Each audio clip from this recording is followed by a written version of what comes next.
Pemirsa, sidang perdana pembunuhan Brigadir Joshua akan digelar pada 17 dan 18 Oktober 2022. Sidang akan digelar secara terbuka dan menghadirkan para tersangka. Pengadilan Negeri Jakarta Selatan akan menggelar sidang perdana kasus pembunuhan Brigadir Joshua mulai Senin pekan depan. Sidang akan digelar mulai pukul 10 dan digelar secara terbuka. Tim majelis hakim pun sudah ditunjuk dan dipastikan memenuhi kualifikasi. Pernah menjadi ketua pengadilan di masing-masing satker. Jadi artinya kalau ditanya ukurannya semua qualified sebenarnya. Jadi kalau kemudian ditunjuk oleh ketua pengadilan untuk mengadili perkara ini, tentu pertimbangan, saya yakin pimpinan pengadilan punya pertimbangan.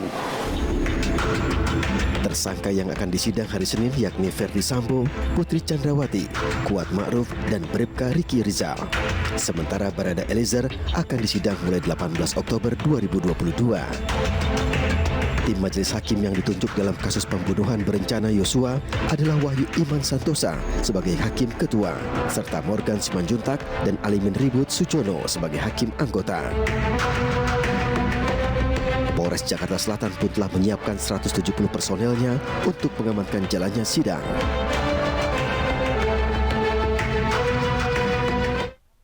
Sementara itu, sidang obstruction of justice kasus pembunuhan Brigadir Joshua akan digelar Rabu 19 Oktober 2022 dan 6 tersangka akan disidang termasuk Brigjen Hendra Kurniawan.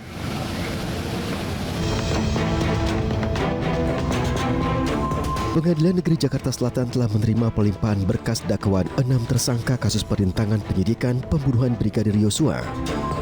Keenam tersangka termasuk Brigjen Hendra Kurniawan akan menjalani sidang perdana pada hari Rabu 19 Oktober pekan depan. Untuk kasus obstruction of justice, PN Jakarta Selatan menyiapkan 2 majelis hakim. Tersangka Brigjen Hendra Kurniawan, Kombes Agus Nurpatria, dan AKBP Arif Rahman akan disidang oleh majelis hakim yang diketuai oleh Ahmad Suhel. 3 tersangka lainnya yakni Kompol Baikuni, Kompol Cukputranto, dan AKP Irfan Widianto akan disidang oleh majelis hakim yang diketuai oleh Afrizal Hadi. Sementara itu, khusus Ferdi Sambo akan didakwa secara berlapis. Pasalnya, berkas Ferdi Sambo digabungkan antara kasus pembunuhan berencana dengan obstruction of justice yang sidang perdananya digelar pada hari Senin 17 Oktober 2022.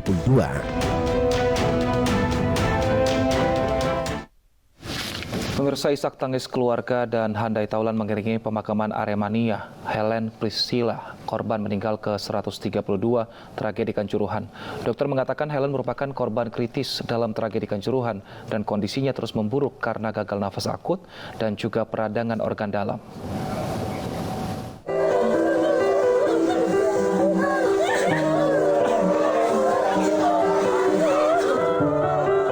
Helen Priscilla, gadis 21 tahun ini menjadi korban meninggal ke-132 tragedi Kanjuruhan. Helen meninggal pada Selasa 11 Oktober sekitar pukul 14.25 waktu Indonesia Barat usai menjalani perawatan intensif di RSUD Saiful Anwar Kota Malang, Jawa Timur. Usai disalatkan di Masjid Pondok Pesantren PPAI Al-Aziz di Desa Amadanom, Dampit, Kabupaten Malang, Jawa Timur, jenazah Helen langsung dimakamkan pada Selasa malam di TPU setempat.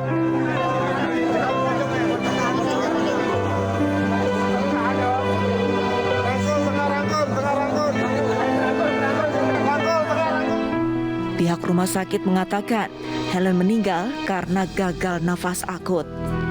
Setelah dirawat, korban sudah dalam kondisi kritis dan terus memburuk karena adanya peradangan organ dalam. Helen bahkan sempat mendapatkan tindakan operasi pada 4 Oktober lalu. Kondisi yang paru-parunya sangat jelek sekali. Ya, karena hipoksia, gagal nafas akut, atau kalau dalam kedokteran namanya akut respiratory distress syndrome berat. Di RSSA Malang saat ini masih ada 5 korban yang dirawat intensif di ICU.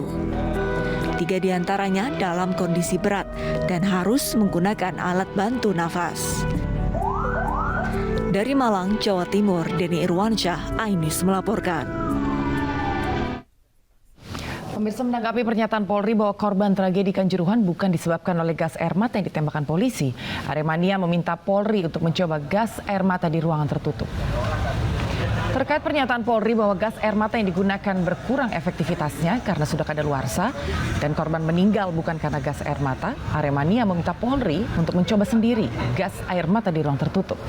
Dari berbagai laporan dan kesaksian para Aremania, selain menyebabkan mata pedih, gas air mata juga menyebabkan sesak napas karena terlalu banyaknya asap dari gas air mata yang ditembakkan polisi. Masih dalam kondisi di lorong itu juga ditembakkan gas air mata dalam keadaan perih, kemudian sesak nafas. Apakah itu tidak menjadikan penyebab kematiannya juga? Kalau memang kondisinya gas air mata itu tidak mematikan, ya monggo dicoba dalam keadaan yang sama seperti itu. Dalam ruangan tertutup, kemudian diberikan gas air mata tanpa ada ruang untuk bergerak, ya pastinya. Sebelumnya, Kadif Humas Polri Irjen Pol Dedi Prasetyo menyebut gas air mata yang ditembakkan di Stadion Kanjuruhan tidak berdampak fatal untuk tubuh. Dedi juga menjelaskan gas air mata kadaluarsa kandungan yang ada di dalamnya akan menurun. Ya, apabila gas air mata ini dampaknya kan hanya terjadi iritasi pada mata, iritasi pada kulit, dan iritasi pada pernapasan. Dokter spesialis mata menyebutkan bahwa ketika kena gas air mata, pada mata khususnya memang terjadi iritasi. Sama halnya seperti kita kena air sabun. Ya, terjadi perih, tapi pada beberapa waktu gitu bisa langsung sembuh. Dan tidak mengakibatkan kerusakan yang fatal. Sama halnya dengan gas air mata juga, kalau misalnya terjadi iritasi pada pernapasan pun, ya sampai saat ini belum ada jurnal ilmiah menyebutkan bahwa ada fatalitas gas air mata yang mengakibatkan orang meninggal dunia, termasuk dari tadi Prof. Madegegel. Ya, di dalam gas air mata itu tidak ada toksin atau tidak ada racun yang mengakibatkan matinya seseorang. Di dalam gas air mata memang ada kadaluarsanya, ada expirednya ya.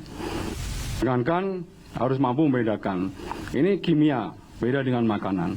Kalau makanan, ya ketika dia kadaluarsa, maka di situ harus ada jamur, ada bakteri yang bisa mengganggu kesehatan. Kebalikannya dengan zat kimia atau gas air mata ini, ketika dia expired, justru kadar kimianya itu berkurang. Ya, sama dengan efektivitasnya gas air mata ini, ketika ditembakkan, dia tidak bisa lebih efektif lagi. Misalnya kalau misalnya dia tidak expired, dia ditembakkan, kan ini kan partikel CS ini kan terjadi partikel-partikel seperti serbuk-serbuk bedak. Ya, ditembakkan jadi ledakan di atas, ketika terjadi ledakan di atas, maka akan timbul partikel-partikel yang lebih kecil lagi daripada bedak yang dihirup, kemudian kena mata, mengakibatkan perih. Ya, jadi kalau misalnya sudah expired, justru ya kadarnya dia berkurang secara kimia, kemudian kemampuannya gas air mata ini juga akan menurun. Pemirsa, tim gabungan independen pencari fakta memeriksa pengurus PSSI terkait tragedi Kanjuruhan. Selain PSSI, TGIPF juga menjadwalkan pemeriksaan terhadap LPSK dan PT Liga Indonesia Baru. Ketua Umum PSSI Muhammad Iryawan dan jajarannya jalani pemeriksaan oleh TGIPF kasus Kanjuruhan di kantor Kemenko Polhukam. Turut hadir Sekretaris Jenderal, Wakil Ketua Umum Komite Banding, dan Komite Etik dari PSSI. Pemeriksaan dipimpin langsung oleh Menko Polhukam Mahfud MD selaku Ketua Tim Gabungan. TGIPF dimintai keterangan terkait tragedi Kanjuruhan yang menewaskan 132 jiwa. PSSI bertanggung jawab atas pengawasan seluruh klub sepak bola yang berlaga di tanah air. Dan PSSI juga akan dimintai klarifikasi terkait temuan-temuan TGIPF. Ya, semua mulai legalitas awal sampai akhir sampai laporannya Matchcom semuanya dalam pertandingan diserahkan kepada tim semuanya untuk dievaluasi apa yang kurang, apa yang harus dibenahi. Kita yakin tidak ada yang sempurna, PSSI tidak sempurna, pasti perlu masukan-masukan, perlu usulan-usulan dari semua lapisan masyarakat. Ini untuk tokoh-tokohnya sudah kumpul semua, jadi kita harapkan masukannya ke depan akan jadi lebih baik. Komnas HAM siang ini akan mengumumkan hasil investigasinya terkait tragedi Kanjuruhan. Sudah bersama kami rekan Rizka Dior di kantor Komnas HAM. Selamat siang Rizka. Serencana jam berapa Komnas HAM akan mengumumkan hasil temuannya dan kira-kira apakah sudah ada poin-poin yang akan disampaikan? Ya, selamat siang Wilson, Anggi, dan juga pemirsa. Betul sekali, apabila agenda atau rencana siang hari ini dari pihak Komisi Nasional Hak Asasi Manusia atau Komnas HAM akan berjalan lancar sesuai agenda, ini betul nanti akan ada keterangan konferensi pers terhadap awak media yang dijadwalkan akan dimulai pada pukul 13.00 waktu Indonesia Barat siang hari nanti. Namun hingga saat ini memang kami belum dapat memastikan kembali, Wilson, Anggi, dan juga pemirsa, apakah agenda tersebut akan berjalan sesuai rencana begitu, karena dari pihak-pihak terkait belum ada yang mencoba untuk memberikan penjelasan lebih lanjut. Bahkan menurut pemantauan kami sejak pagi hari tadi, kami juga tidak melihat adanya kedatangan dari Ketua Komnas HAM Ahmad Taufan Damanik, karena menurut informasi terakhir yang kami dapatkan dari petugas keamanan yang ada di sini juga sempat dikatakan bahwa Ahmad Taufan Damanik saat ini masih menjalani tugas di luar kota, sehingga kemungkinan nantinya dalam konferensi pers pada siang hari nanti akan disampaikan langsung oleh para komisioner Komnas HAM, karena tadi kami juga sudah sempat melihat beberapa komisioner diantaranya ini telah datang ke gedung Komnas HAM, seperti ada BK Hulung Apsara dan juga Khairul Anam yang sudah tiba di gedung Komnas HAM sejak pagi hari tadi. Namun kiranya Wilson dan juga pemirsa, untuk agenda konferensi pers pada siang hari nanti ini merupakan rangkaian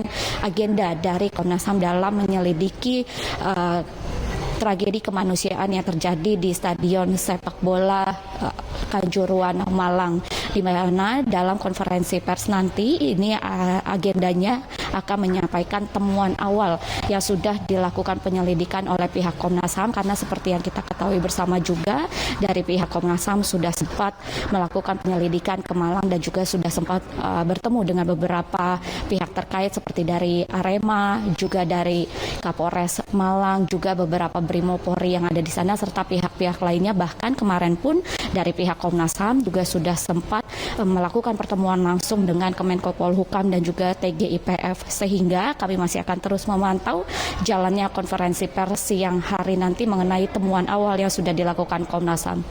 Wilson, Anggi. Ya, Rizka, apakah ada informasi terkait bukti yang sementara ini sudah didapatkan oleh Komnas HAM dari hasil investigasi begitu? Ya, Anggi, Wilson, dan juga pemirsa, hingga siang hari ini kami belum mendapatkan apakah nantinya dalam konferensi pers tersebut juga akan ditunjukkan beberapa bukti penyelidikan yang sudah dilakukan oleh Komnas HAM, karena jika tadi kami juga mendapati kedatangan Khairul Anam dan juga BK Ulung Hapsara yang sudah datang lebih dulu sejak pagi hari tadi, kami tidak melihat adanya dokumen ataupun sejumlah barang yang dibawa begitu dan diupayakan akan disampaikan dalam konferensi pers pada siang hari tadi. Dan kami pun juga tidak mendapatkan keterangan dari kedua komisioner ini, sehingga kami masih akan terus memantau dan bertanya kembali pada konferensi pers nanti apakah kita juga akan melihat bersama-sama ada barang bukti yang dibawa atau tidak, atau hanya penjelasan konferensi biasa saja mengenai beberapa temuan yang sudah dilakukan Komnas HAM dengan beberapa instansi tersebut. Anggi. Dior melaporkan dari kantor Komnas HAM. Terima kasih, selamat bertugas kembali. Pemirsa, 2 dari total 6 orang tersangka yang telah ditetapkan jadi tersangka tragedi Kanjuruhan diperiksa di Polda Jawa Timur. Ya, kedua tersangka yang diperiksa panitia pelaksana pertandingan Abdul Haris dan juga security officer Suko Sutrisno.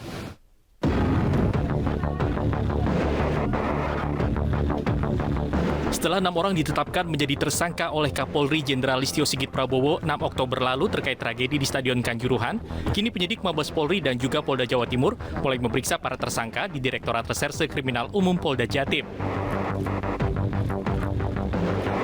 Hingga Selasa siang, baru 2 tersangka yang mendatangi Polda Jatim untuk menjalani pemeriksaan, yaitu Abdul Haris, panitia penyelenggara pertandingan yang datang didampingi 2 orang pengacaranya, dan tersangka Suko Sutrisno, security officer yang juga mendatangi Polda Jatim didampingi oleh pengacaranya. Ya, kita mengikuti proses hukum. Pada prinsipnya kita taat hukum lah, akan kita ikuti proses yang nanti yang lain-lain nanti silakan ke pengacara saya, Pak Urus sama Pak Sumarto. Sementara menurut Kabid Humas Polda Jatim Kombes Pol Dirmanto, 3 tersangka lain dari polisi masih menunggu permohonan untuk didampingi penasehat hukum. Sekalian 3 orang anggota itu Kompol WS, AKPH, dan AKPBS tadi juga sudah datang. Namun demikian yang bersangkutan mohon waktu untuk diundur. Karena apa? Karena yang bersangkutan datang tidak didampingi oleh penasihat hukum. Sehingga yang bersangkutan mohon waktu akan menunjuk atau akan didampingi oleh penasihat hukum yang nantinya akan mendampingi dalam proses pemeriksaan. Sedangkan 1 tersangka lain yaitu Dirut PT LIB dijadwalkan jalani pemeriksaan besok. Dari Surabaya, Jawa Timur, Hari Tambayong, iNews melaporkan. Ya, dan pemirsa, saat ini kita akan bergabung dengan Maria Elizabeth di Polda Jawa Timur untuk mengetahui lanjutan pemeriksaan dari para tersangka tragedi Kanjuruhan. Ya, Maria, selamat siang. Apa yang menjadi agenda untuk hari ini? Ya, Anggi, saat ini hari Rabu 12 Oktober, Direktur Utama PT LIB Ahmad Hadian Lukita sedang menjalani pemeriksaan di gedung Ditreskrimum Polda Jatim. Ahmad Hadian Lukita merupakan tersangka dari tragedi Kanjuruhan, Malang. Ahmad Hadian Lukita datang ke Polda Jatim sekitar pukul 10.15 tadi pagi. Sedangkan sebelumnya 2 orang tersangka lainnya yaitu Ketua Panitia Pelaksana Pertandingan Abdul Haris dan Security Officer Panitia Pelaksana Pertandingan Suko Sutrisno telah diperiksa pada hari Selasa kemarin selama 12 jam lebih. Sedangkan untuk tersangka dari anggota kepolisian yaitu Kabak Ops Polres Malang dan Kasat Samapta Polres Malang serta Komandan Kompi Brimob Polda Jatim sampai saat ini belum ada jadwal pemeriksaan di gedung Ditreskrimum Polda Jatim karena 3 tersangka masih menunggu pendampingan dari kuasa hukum. Demikian laporan kami dari Polda Jatim, kembali ke studio bersama Anggi. Baik, untuk materi pemeriksaannya apakah sudah ada, Maria, dan untuk tersangka lainnya rencana kapan akan diperiksa? Untuk materi pemeriksaan belum disiarkan kepada media karena belum ada break atau istirahat. Biasanya ada break istirahat sekitar pukul 12 atau pukul 1 siang dari pihak kuasa hukum tersangka yang akan memberitahukan kepada awak media tentang materi penyidikan yang ada di dalam. Sedangkan untuk 2 tersangka lainnya yaitu Ketua Panitia Pelaksana Pertandingan Security Officer setelah melaksanakan melalui 12 jam pemeriksaan di gedung Ditreskrimum Polda Jatim kemarin, tetapi sampai saat ini belum ditahan karena masih akan ada pemeriksaan lanjutnya yang akan dijadwalkan di Polda Jatim. Baik, terima kasih Maria atas informasinya. Selamat bertugas kembali. Pemirsa, peringatan 20 tahun bom Bali hari ini digelar di Kuta Bali. Informasinya akan kami hadirkan usai jeda. Tetap di iNews Siang.